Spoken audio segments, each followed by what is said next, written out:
Hello and welcome back.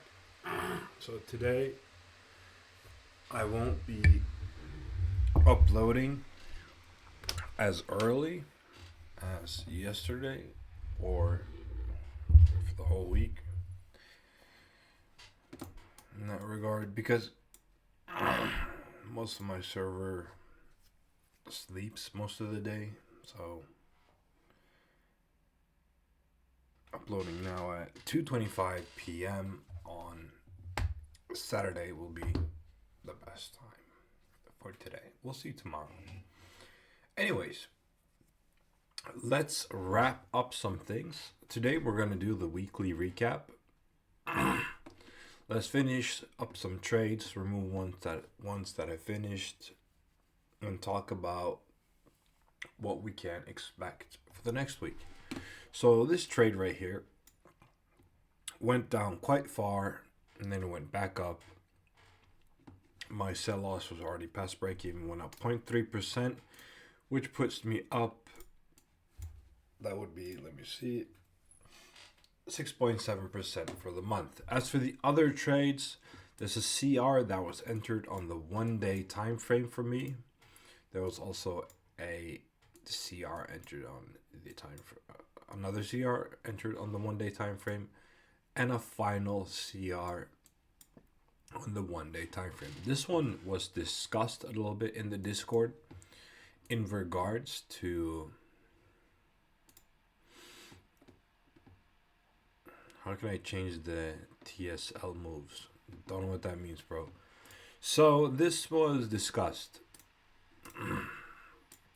regarding areas here being sensitive and you needing to be alert when you're in this trade.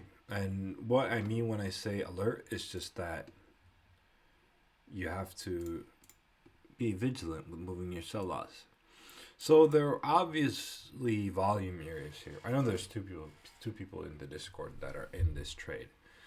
It is going all right. It's all right, looking good. We're also WT with this one, very much so, which is obviously good. I mean, we can still get fucked, but it's better than being CT, right?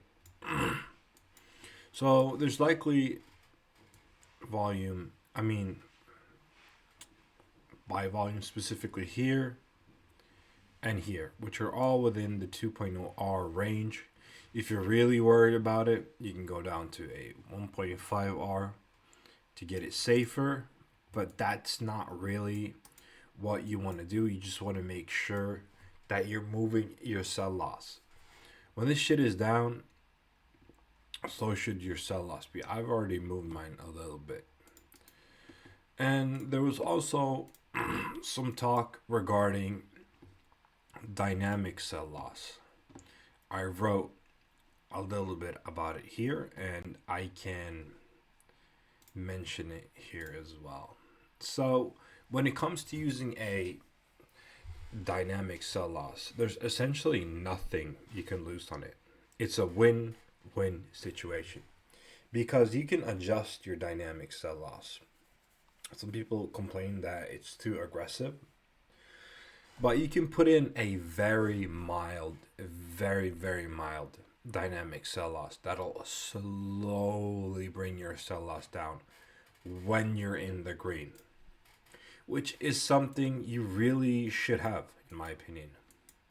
Because I know some people in the Discord are trading without that, and they leave open for full losses all the time.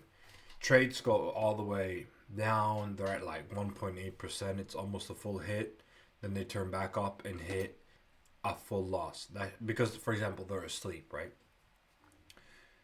And that kind of shit happens. I mean, you gotta sleep, bro. So having a dynamic sell loss on, a very passive one, will help you in that regard.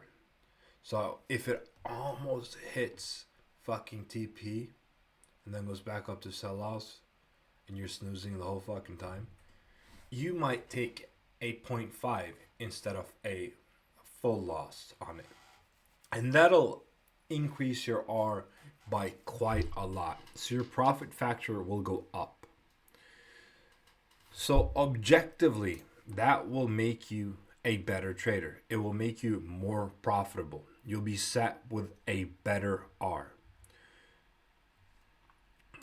So looking at it statistically, there's absolutely no reason why you wouldn't want to do that. In regards to the commodity pairs, we're just going to keep them going on. They're going to hit a new ATH soon, and I'm expecting that probably next week. That'll be quite exciting. We'll see how it develops. So I'm quite excited for those. Those are always nice pairs to trade. Always a good R. Always I have a very high win rate, especially on gold as well. So I'm happy about that. All in all, the week ended up 6.7%, with it being 2 BO wins, 1 BO that hit. I don't know how much I lost. Not much. And the one I just ended right now, which was a CR that hit a sell loss at plus 3%. Now let's look at the news cycle a little bit. Let's have a little scan. We're not gonna, not gonna trade or anything, but with the current cycle we're looking at right now, I've been pumping out some news.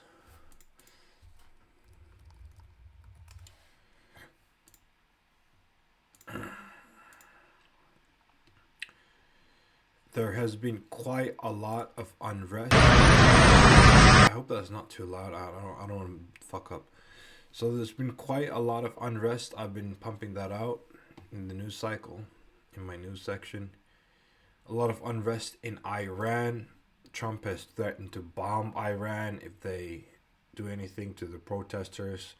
And Trump is also threatening to grab Greenland, as well as the fucking Venezuela shit. So, if you don't know what happened, he nabbed Maduro, the dictator of Venezuela, and he will fuck them even harder if they fuck around. So, regardless, all of that is just semantics. The whole point of it is it makes people feel insecure. People don't feel confident, right? People get scared. What do people do when they get scared? They sell their shit and panic buy random ass other shit, like terrible investors do. But mind you, on average, the average person does about 2-3% over a 20-year period investing. Fucking idiots. Just buy an index, leave for 20 years, come back, do the average 8%. Done. What the fuck are people doing, bro? But so that makes me really confident in the commodity pairs. And as for the big question, if it's going to be a BO or CR market or what we're going to see, I think we're in a strong BO period. Normally, this is a very slow time of the month, but I'm not expecting January to be slow because of the BO market and all the news. I'm expecting to see a lot of movement in it. And that'll be exciting to see. So I'm not going to make the video any longer. With that said, if you got any questions, my Discord will be linked in the description. It is free to join. Feel free to hop in. You're welcome there. And that's all I've got for now. Thank you. And I'll see you tomorrow for the redraw. Bye-bye.